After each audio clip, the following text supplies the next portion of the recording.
Bismillahirrahmanirrahim. Assalamualaikum warahmatullahi wabarakatuh. Alhamdulillah. Alhamdulillahi rabbil alamin. Alhamdulillahi ala ihsani wa syukru lahu ala taufiqi wa amtinani. Ashhadu an la ilaha illallah wahdahu la syarika lah ta'ziman li sya'nih wa ashhadu anna Muhammadan abduhu wa rasuluhu salawatullahi wa salamuhu alaih. Hadirin wal hadirat yang sama-sama dimuliakan oleh Allah Subhanahu wa taala, kita diperintahkan untuk bergembira. Kita diarahkan oleh Allah Subhanahu wa taala untuk setiap langkah kita menuju masjid, hadirnya kita di dalam majalisil ilmu ini untuk tersenyum bahagia, karena tidak semua manusia, tidak semua orang di waktu yang sama dikembalikan ruhnya, dibangkitkan ruhnya, dan diberikan petunjuk agar kakinya melangkah, tangannya mengayuh menuju ke masjid. Maka kita mendapati firman Allah Subhanahu wa taala di dalam Al-Qur'an ketika Allah mengatakan, "Kul," katakanlah, "bifadlillahi wa birahmatihi fabidzalika falyafrahu," bahwa suruh mereka, wahai Muhammad, berbahagia dengan keutamaan Allah Subhanahu wa taala, wa birahmatihi, dengan rahmatnya, fabidzalika falyafrahu, dengan itu mereka berbahagia, huwa khairum mimma yajma'un. Kata Allah Subhanahu wa taala, kesempatan sholat subuh, duduknya kita di majlisil ilmu ini, kata Allah, huwa khairum mimma yajma'un, itulah lebih baik daripada apa yang mereka kumpulkan. Yang kita ketahui yang dimaksud di situ adalah harta. Maka walillahil hamd, kita sangat bersyukur dan banyak-banyak mengucapkan alhamdulillahi rabbil alamin. Ya, selayaknya dan seyogianya setiap masjid yang ada di Tanah Bugis Makassar ini di waktu subuh seharusnya full, sebagaimana di setiap hari Jumat full. Namun kenyataannya kita mendapati bahwa tidak semua diberikan karunia oleh Allah Subhanahu wa taala. Tidak semua berkesempatan untuk hadir, dan setelah hadir tidak semua juga dikasih kesempatan untuk duduk-duduk. Apa yang Nabi Shallallahu Alaihi Wasallam katakan terkait majalisil ilmu ini? Sebuah hadis yang sangat masyhur, yang selalu menjadi sebuah awalan penggalang awal majalisil ilmu. Kata Nabi Shallallahu Alaihi Wasallam, "Majtama'a qaumun fi baitin min buyutillahi yatluna kitaballah wa yatadarasuna bainahum illa nazalat alaihimus sakinah wa ghashiyatuhumur rahmah wa haffathumul malaika wa zakarahumullahu fi man indah." Kata Nabi Shallallahu Alaihi Wasallam yang sekali lagi memberikan sebuah petunjuk, isyarat, duduk-duduknya kita pada waktu ini bukan sebagaimana duduk-duduknya kita kadang di warkop-warkop, bukan duduk-duduknya kita sebagaimana biasanya tanpa ada substansi yang kita bahas dari firman Allah Subhanahu wa taala, sabda Nabi Shallallahu Alaihi Wasallam. Namun kata Nabi, majtama'a qaumun, tidaklah berkumpul suatu kaum, suatu kelompok di tempat perkumpulan mereka di masjid. Maka terkadang majelis ilmu itu dilakukan, ada yang dilakukan di rumah, ada yang dilakukan di sebuah tempat gedung, maka itu juga termasuk di dalamnya. Majtama'a qaumun fi baitin min buyutillah, tidaklah berkumpul suatu kaum di tempat perkumpulan mereka, yatluna kitab Allah, Di dalamnya mereka membaca ayat-ayat Allah. Wa yatadarasuna bainahum, dan mereka saling belajar di antara mereka. Illa, kecuali kata Nabi, nazalat alaihimus sakinah, diturunkan kepadanya as-sakinah, ketenangan, wa ghasyiyatuhumur rahmah, dihampar-hamparkan kepada mereka rahmat, wa zakarahumullahu fiman indah, adalah sebuah nilai yang mahal, adalah sebuah keutamaan yang bernilai begitu tinggi, adalah kata Nabi, wa zakarahumullahu fiman indah. Disebutkan setiap kita yang hadir di sini, di setiap majelis ilmu itu, Allah sebutkan di antara makhluk-makhluknya bahwa si fulan, si A, si B, di waktu ini ia hadir, ia duduk untuk majelis ilmu. Hadirin wal hadirat yang sama-sama dimuliakan oleh Allah Subhanahu wa taala. Bahkan dijelaskan oleh para ulama dalam banyak literatur, ada saja orang-orang yang makanya dikatakan ketika selesai majelis ilmu itu, qumu maghfuran lakum, berdirilah kalian dalam keadaan telah diampuni. Maka beberapa literatur dalam penjelasan para ulama mengatakan ada saja orang yang sebenarnya tidak niat untuk hadir, namun dia hanya sekedar duduk di majelis ilmu ini, maka diampuni dosanya. Hadirin wal hadirat yang sama-sama dimuliakan oleh Allah Subhanahu wa taala. Sekali lagi kita dianjurkan untuk banyak berbahagia, bergembira, karena kesempatan yang seperti ini tidak selalu datang, dan kita banyak-banyak bersyukur juga, berterima kasih kepada pengurus masjid yang telah mengusahakan akan kegiatan-kegiatan yang serupa. Betapa amalan ini akan menjadi sebuah amalan jariah karena di dalamnya dibahas tentang ilmu. Hadirin sidang jemaah salat subuh yang dimuliakan oleh Allah Subhanahu wa taala. Salam dan salawat kepada baginda Nabiullah Muhammad salawatullahi wa salamuhu alaihi.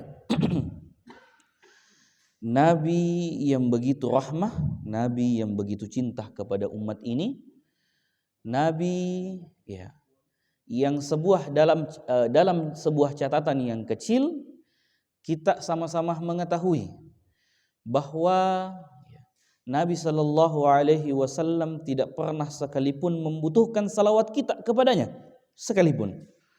Namun ternyata yang membutuhkan salawat itu adalah kita sendiri.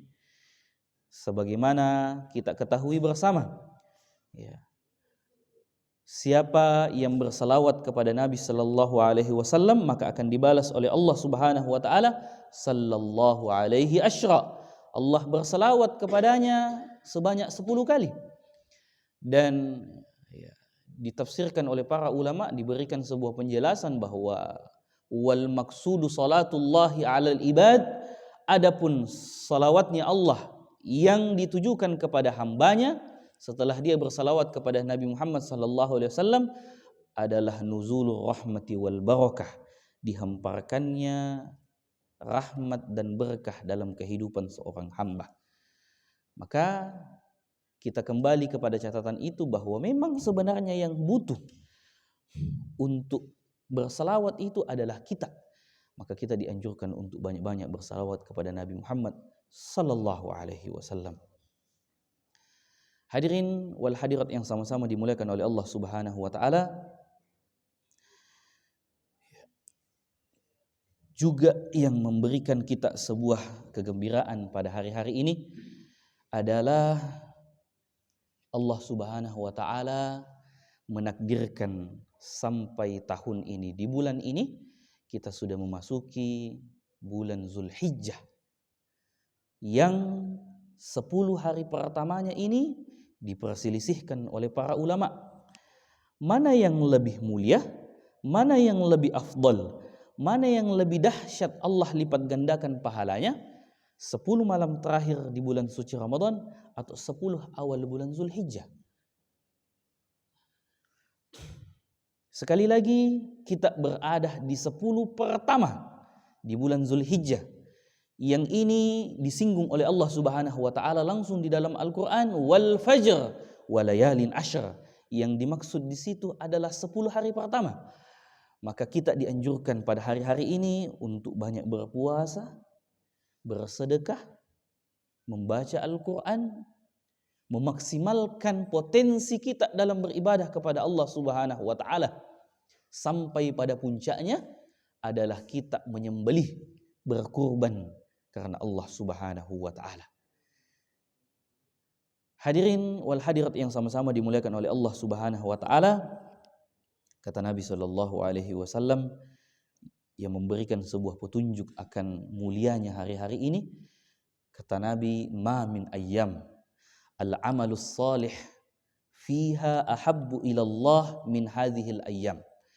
Kata Nabi sallallahu alaihi wasallam, tidak ada hari yang amal soleh pada hari itu ahabbu ilallah, lebih dicintai, lebih disenangi, lebih dahsyat pahalanya, lebih diganjar oleh Allah Subhanahu wa taala min hazihil ayyam, daripada hari-hari ini. Dan Nabi sebutkan sabda itu ketika berada di 10 hari pertama di bulan Zulhijjah.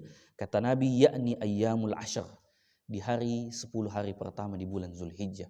Sekali lagi kita berada di momen, di hari-hari yang setiap tahunnya hanya ada satu kali, dan kita berada di waktu ini. Maka sekali lagi kebahagiaan yang menghampiri kita harus dimaksimalkan juga untuk beribadah kepada Allah Subhanahu wa taala, agar kelak semua kita akan kembali ke hadirat Allah Subhanahu wa taala, ditanya tentang 4 perkara, tentang ibadah tentunya. Bagaimana kita menghabiskan waktu kita, an umrihi fima afna, maka kita menghabiskan waktu kita ini terkhususnya di 10 hari pertama di bulan Zulhijjah dengan potensi amalan yang maksimal di hadapan Allah Subhanahu wa taala. Bahkan ya dikatakan para sahabat bertanya, walal jihad, dalam rentetan hadis ini yang begitu panjang dikatakan, ditanyakan, walal jihadu fi sabilillah, apakah sampai jihad juga? Apakah sampai amalan jihad juga dikalahkan pahalanya ya Rasulullah? Kata Nabi sallallahu alaihi wasallam, walal jihad, sampai jihad, kecuali seseorang, illa rajulun kharaja, kecuali seorang lelaki yang keluar untuk berjihad bimalihi, dengan hartanya, dengan segala seluruh apa yang dia miliki, dan tidak kembali kecuali namanya. Artinya dia syahid fisabilillah. Sekali lagi, hari-hari ini adalah hari-hari yang mahal, hari-hari yang sangat spesial untuk kita banyak beribadah, bertakarrub di hadapan Allah Subhanahu wa taala. Maka kita kembali ke muqaddimah tadi, bifadlillahi wa birahmatihi fabidzalika falyafrahu. Hendaklah kita berbahagia dengan keutamaan yang Allah Subhanahu wa taala berikan kepada kita. Ya, di antara keutamaan itu juga, ya, ini tadi terluput di awal, bahwa kalau saja kita berbahagia akan mendapat warisan, pembagian warisan mungkin dari orang tua, dari sanak saudara, handai taulan, maka ya kita lebih pantas berbahagia dengan pembagian warisan Nabi sallallahu alaihi wasallam. Betapa Nabi tidak mewarisi dinaran wala dirham, tapi Nabi, para anbiya, mewariskan ilmu. Dan inilah yang sedang kita bahas, inilah yang sedang kita bagi-bagi.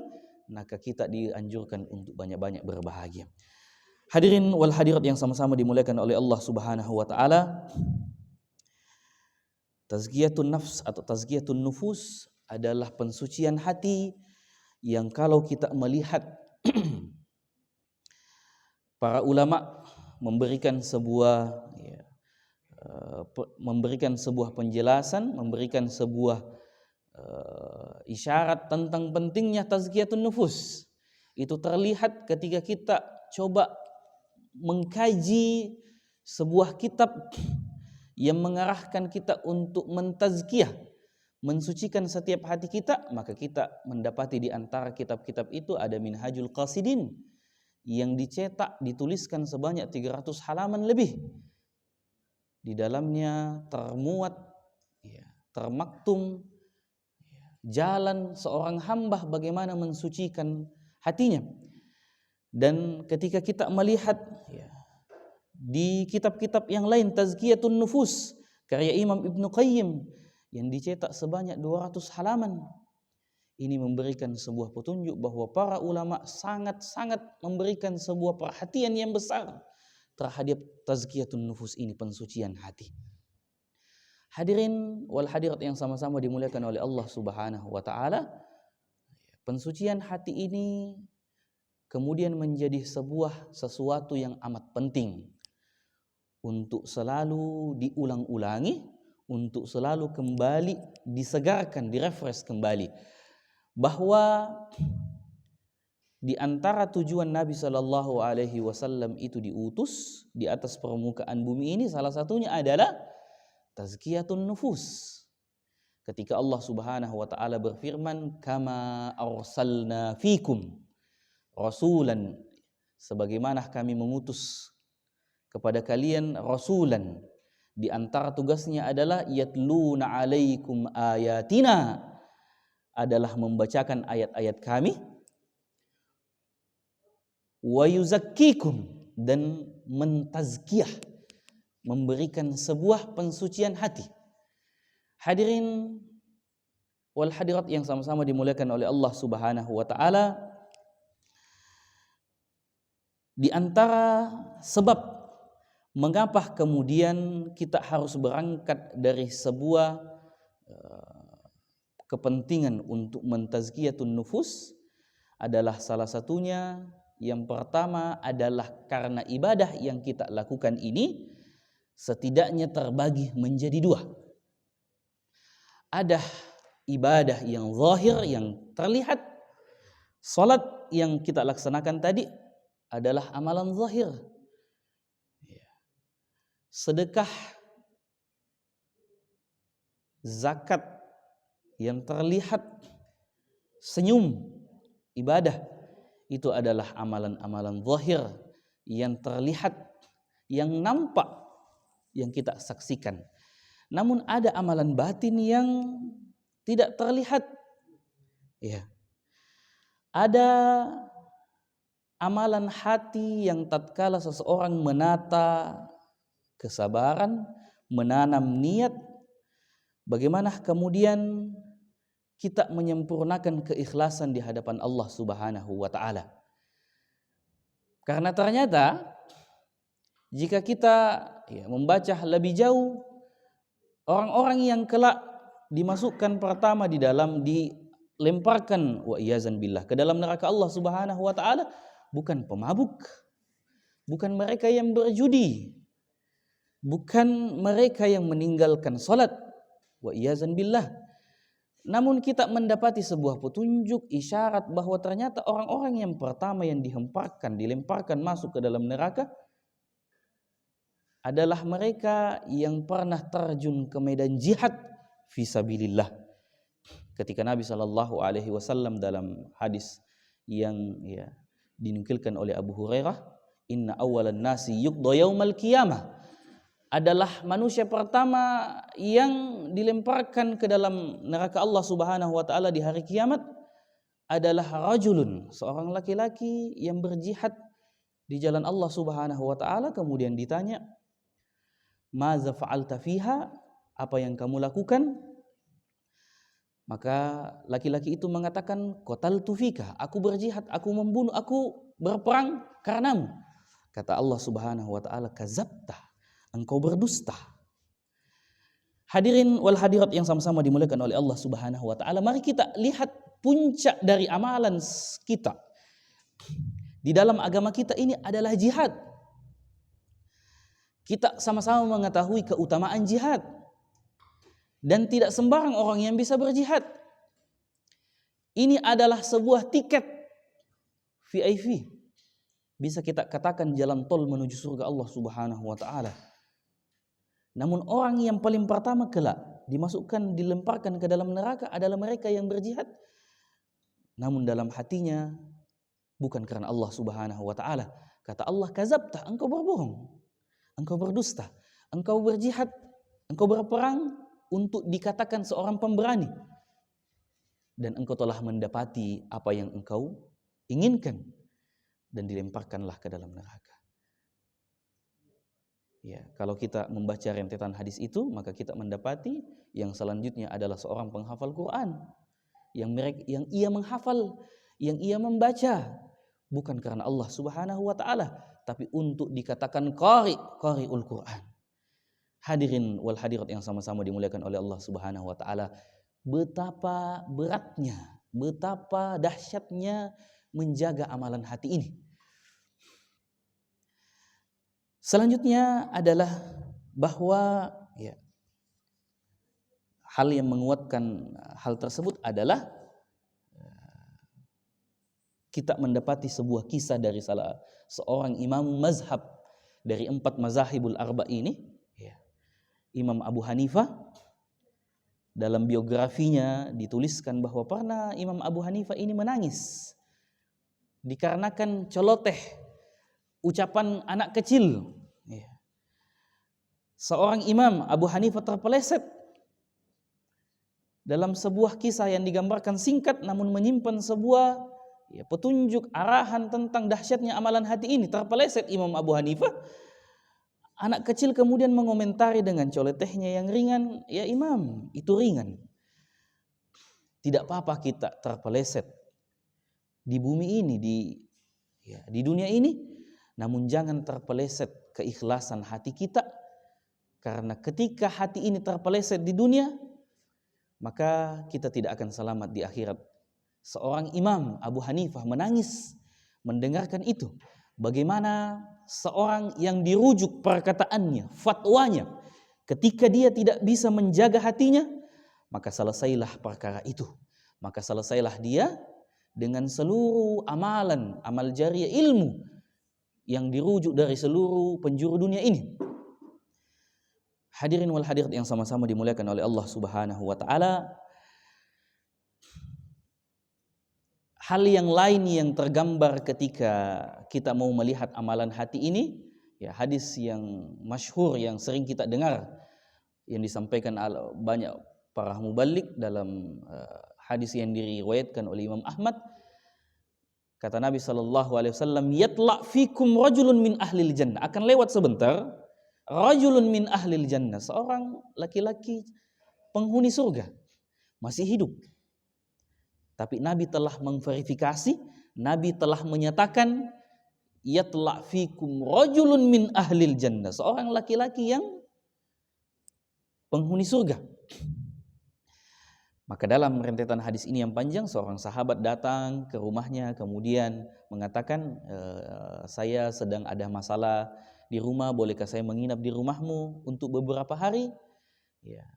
Yang tidak lain dan tidak bukan tujuannya untuk melihat amalan apa yang dilakukan laki-laki ini. Sampai Nabi mengatakan, "Yatla' fikum rajulun min ahlil jannah."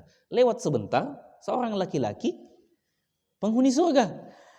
Maka didapati bahwa malamnya dia tidak bertahajud, siangnya dia tidak siam, tidak berpuasa. Ia bukan juga seorang ahlul Quran yang membaca Quran siang dan malamnya.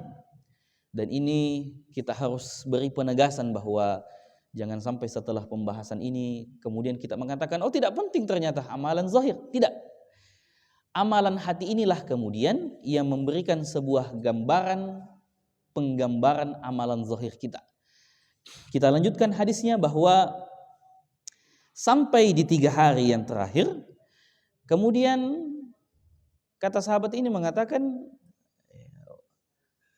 "Wahai fulan, sesungguhnya saya menginap di rumahmu ini selama 3 hari, jujur untuk mencari amalan apa yang kamu lakukan, amalan apa yang kamu laksanakan." Hingga Nabi SAW mengatakan kepada kami di hadapan kami semua, "Ketika engkau lewat, yatla' fikum rajulun min ahlil jannah." Maka kata orang ini bahwa saya bukan seorang ahlul Quran. Saya juga bukan orang yang abidul layal, orang yang bangkit di sepertiga malam menghabiskan malamnya berdua-duaan, berkhalwat dengan Allah Subhanahu wa taala. Bukan juga ahli siyam, bukan orang yang banyak puasanya. Namun sebelum saya tertidur, sebelum mata ini terpejam, saya telah memaafkan segala perkara pada hari itu yang membuat hati saya sesak. Saya telah mengikhlaskan segala urusan pada hari itu karena Allah Subhanahu wa taala.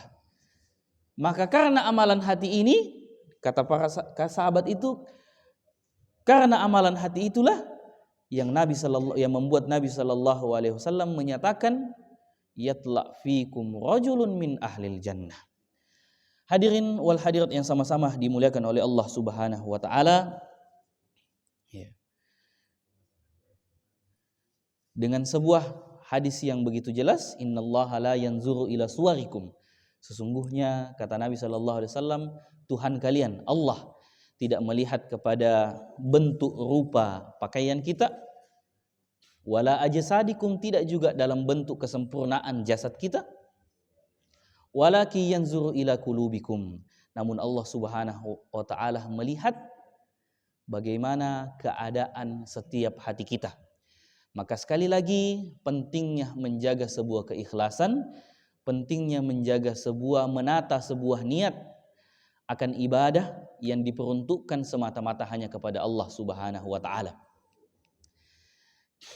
Dalam literatur yang dijelaskan oleh Imam Ibnu Rajab Al-Hambali yang menjelaskan tentang keutamaan sahabat dengan sahabat yang lain ketika menjelaskan keutamaan Abu Bakar.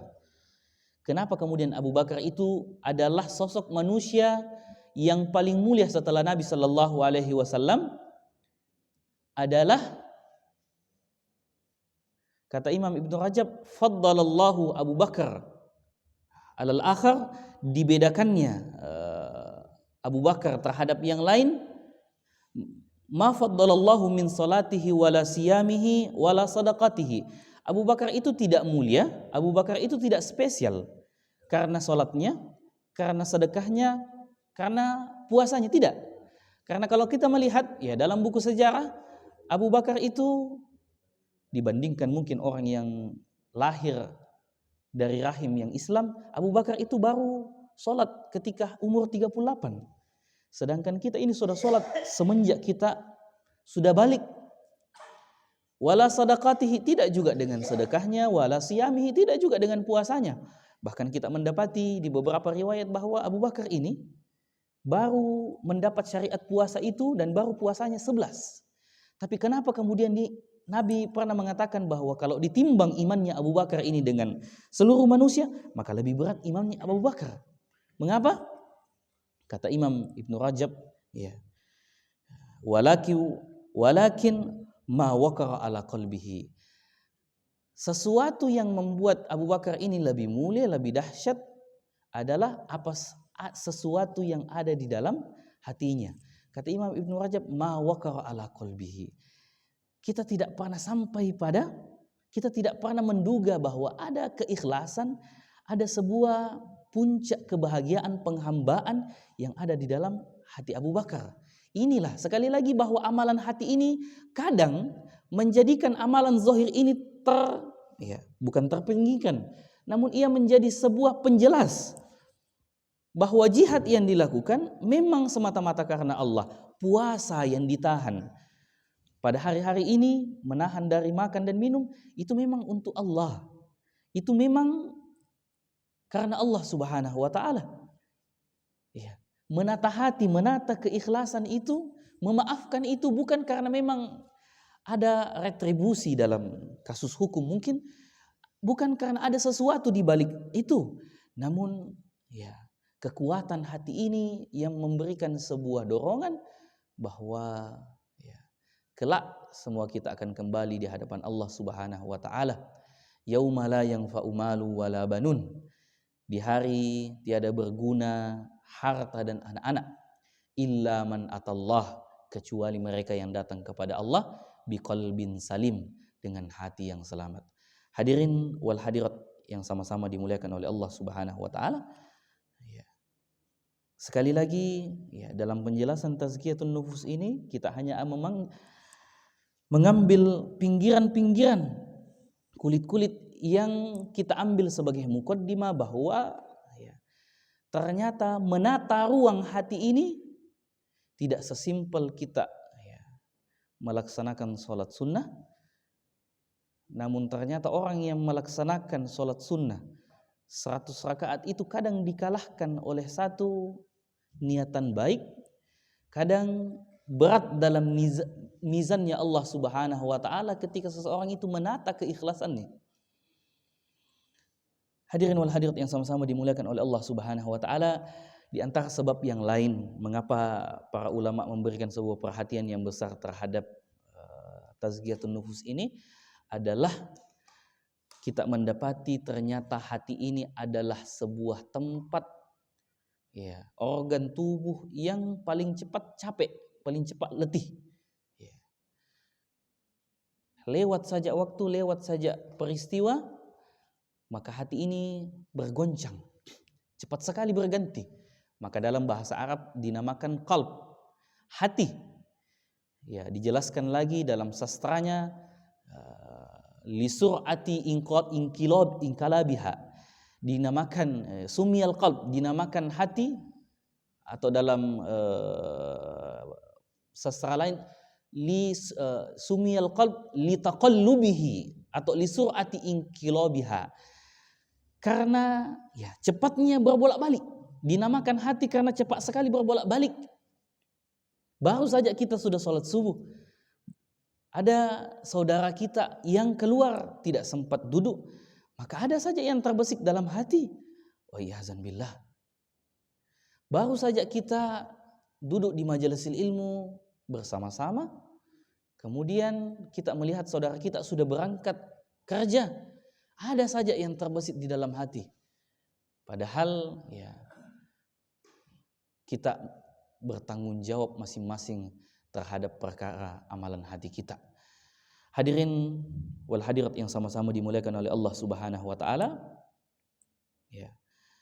Bentuk perhatian para ulama terhadap tazkiyatun nufus ini yang ketiga adalah karena ternyata dijelaskan oleh Imam Ibnu Taimiyah bahwa